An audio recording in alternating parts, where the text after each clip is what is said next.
Hey,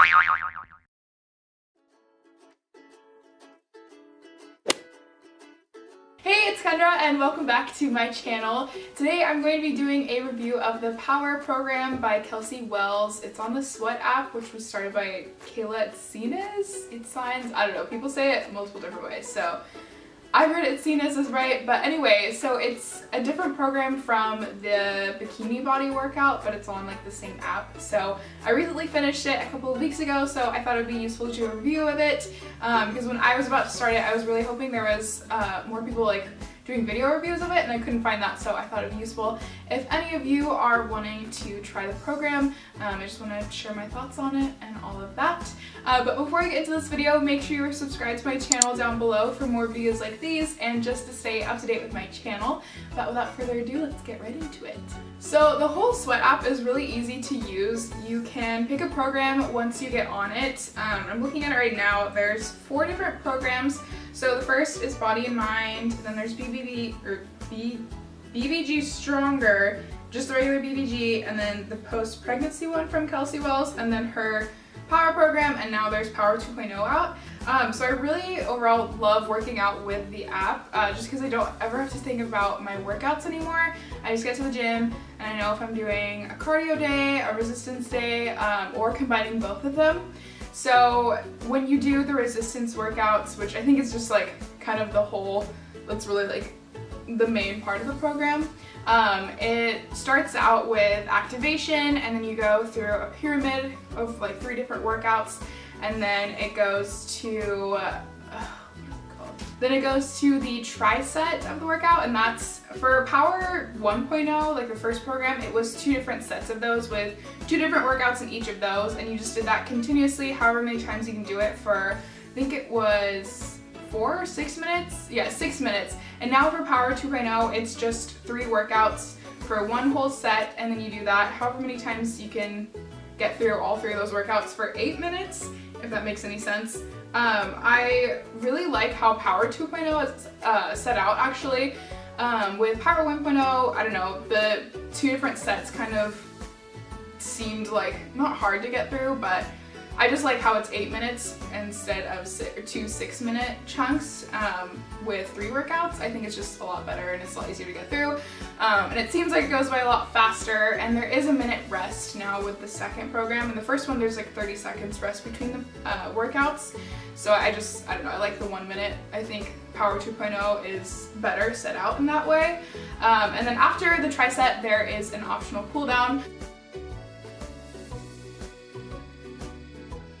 It's hit or miss if I end up doing this. I like to just do some stretches on my own, and if I do follow the cool down, it really just depends if I have the time basically.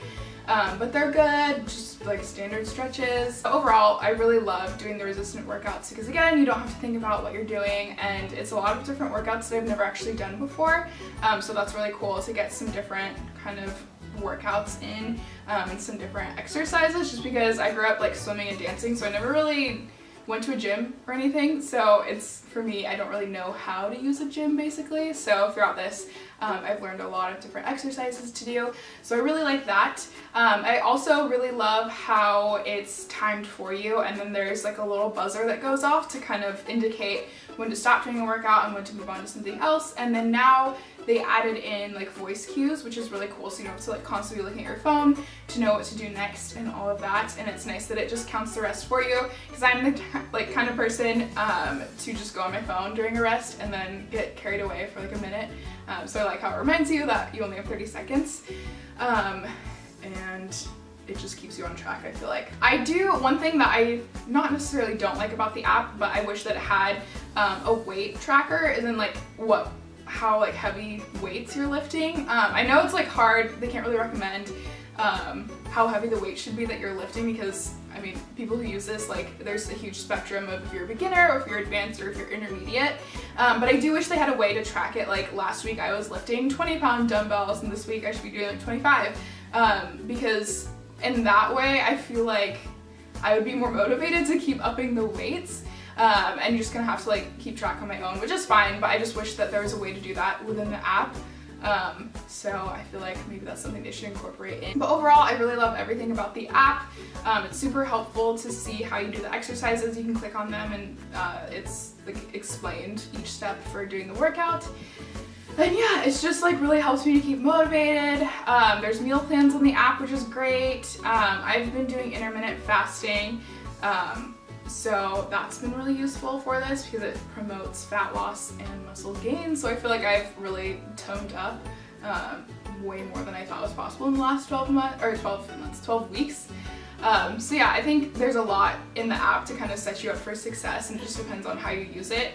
I typically just do all of those workouts. I don't really add a lot of other workouts, like maybe some leg stuff, because there isn't a lot of inner thigh workouts actually, which is what I wish they had. So I've been incorporating those on my leg days. And then for cardio, I typically just do the elliptical, or I love doing sprints on the treadmill, or just like running for half an hour or so. But I like how this program is more focused on strength training, which is something that I haven't really focused on before. So it's not really cardio heavy, so that's kind of cool. And you can add in more cardio. I feel like it only recommends doing 2 cardio sessions a week, but I definitely do more than that. And I've read on the board that a lot of people do more than that. So I just kind of, I don't know, in the beginning, I feel like maybe I only did 2 or 3 times, but now I upped it as I got more confident in the program and as I've built up my strength, which, yeah, I feel a lot stronger than I did when I first started this program like 12 weeks ago, which actually it's probably been closer to like 14 or 15.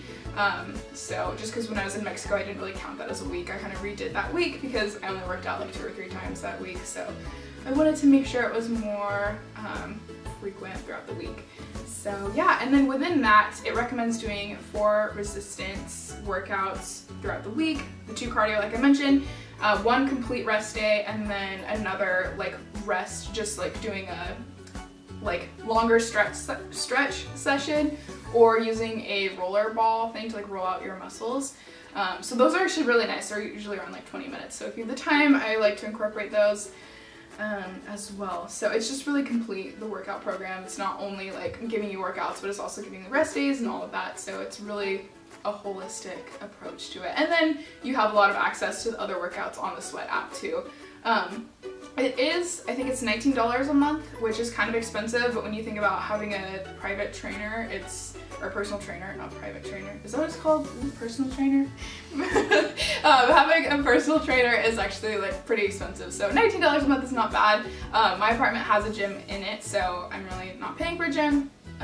So I feel like it's pretty affordable. There are also, the really nice thing, there's a list of different workouts you can swap out if a certain exercise hurts you, if you have an injury, or if you don't have a certain machine at your gym. It has different ones that you can do, so that's really nice. So you're not like skimping out on anything. You really have no excuses to stay unmotivated. So that's really cool about that. But yeah, so overall, I love this app. I will be continuing on with Power 2.0 for at least the foreseeable future. I'll put some pictures up here of like before and afters.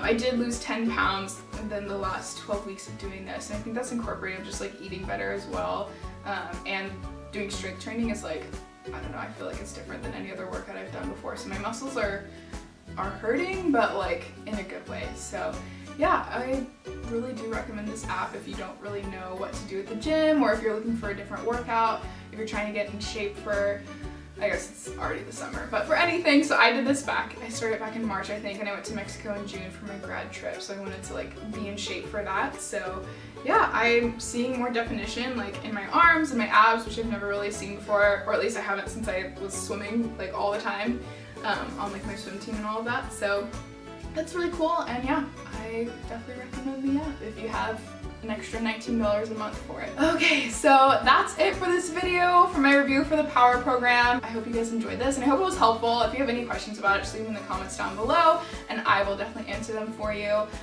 You can follow my Instagram, I'll leave that down below. I recently posted like my thoughts and like my whole like about like transformation, but like before and after of the 12 weeks. I posted that there, so you can check that out. I'll leave a link down below as well for that. But yeah, I hope you guys are having a wonderful day, and I will see you in the next one. Bye.